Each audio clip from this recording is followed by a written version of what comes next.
Hi there, time to talk sports. My name is Benedict Osu here on the AM show, and of course, we go straight into our stories this morning. And the Black Stars held their second training yesterday at the Cape Coast Stadium, with 21 players turning up for the exercise ahead of tomorrow's Nations Cup qualifier against South Africa. Now, among the players that joined training were Atletico Madrid superstar Thomas Partey, defender Joseph Edu, as well as highly rated youngster Mohamed Kudus. Well, skipper Andrea Yu says they are happy and preparing well for tomorrow's game.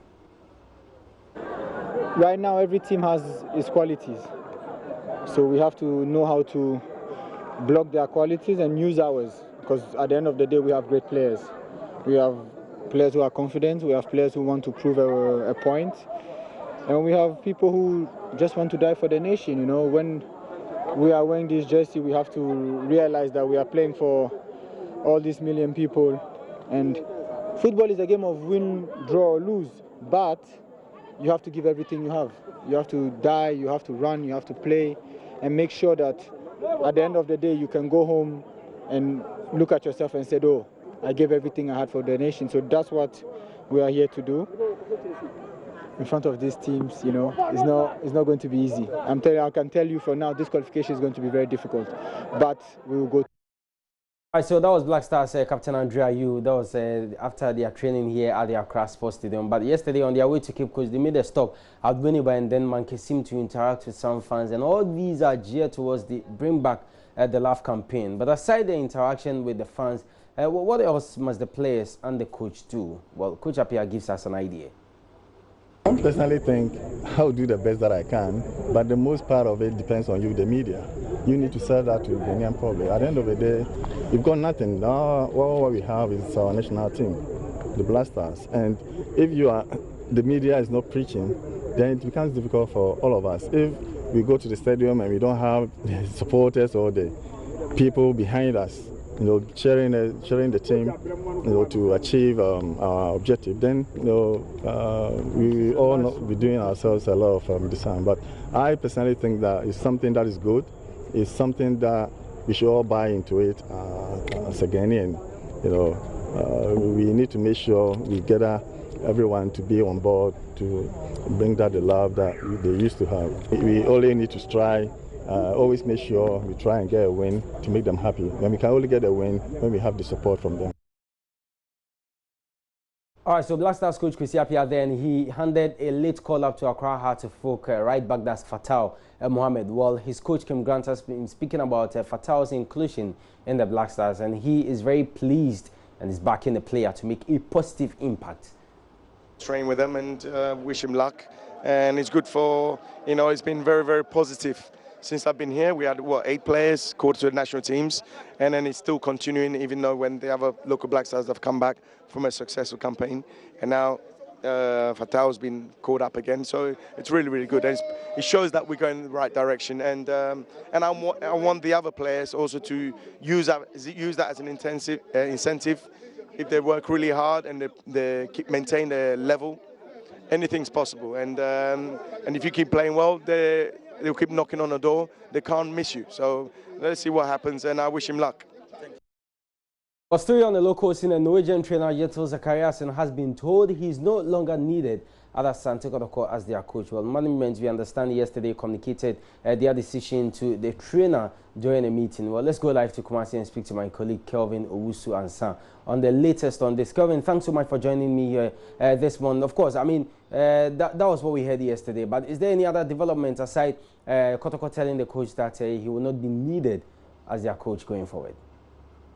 Very much, Benedict, and that's exactly what happened yesterday during the meeting with Kumasi Asante Kotoko. Yetil Zakariasen made it very clear to them that he has agreed that if they don't need his services, well, he would gladly walk away from the team. But he demands that his October salary, which is yet to be paid, that is $3,000, be paid in addition to 3 months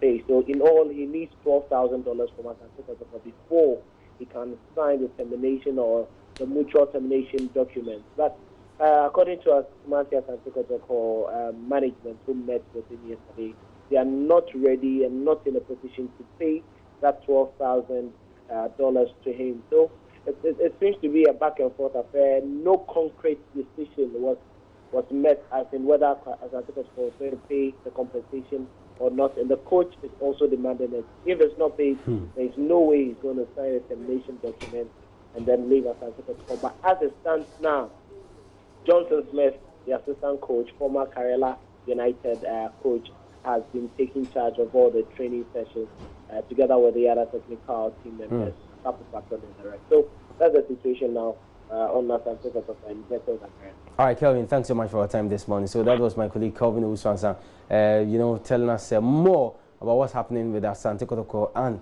their coach Jeto Zakaria. And of course, we'll be updating you in our subsequent sports bulletins when there is any new development. Well, away from that, Accra had to focus on their 108th birthday anniversary yesterday, or they cut a sword to construct the Pobiman Academy project. Well, the project, when completed, will include training facilities, hotels, hostels, dining halls, among others. Well, their CEO, Frederick Moore, has been speaking about the importance of getting that project done.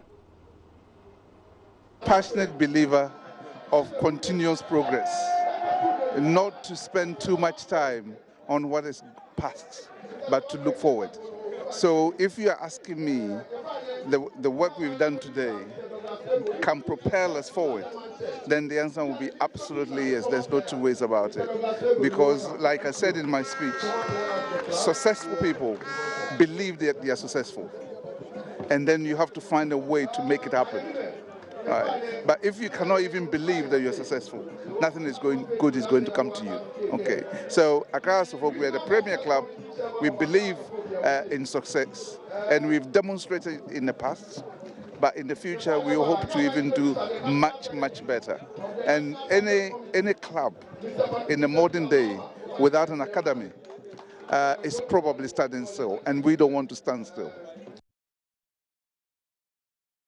And of course, away from the locals in England, boss Gareth Southgate admitted that Raheem Sterling's emotions had run over when the three Lions of England squad met up on Monday. Now, Manchester City, that says their forward Sterling, will not be included in the squad to face Montenegro on Thursday in an Euro 2020 qualifier. Joe Gomez, after he clashed with Joe Gomez of Liverpool. Now, the two were involved in a heated exchange on Sunday towards the end of Liverpool's 3-1 win over Manchester City in the English Premier League.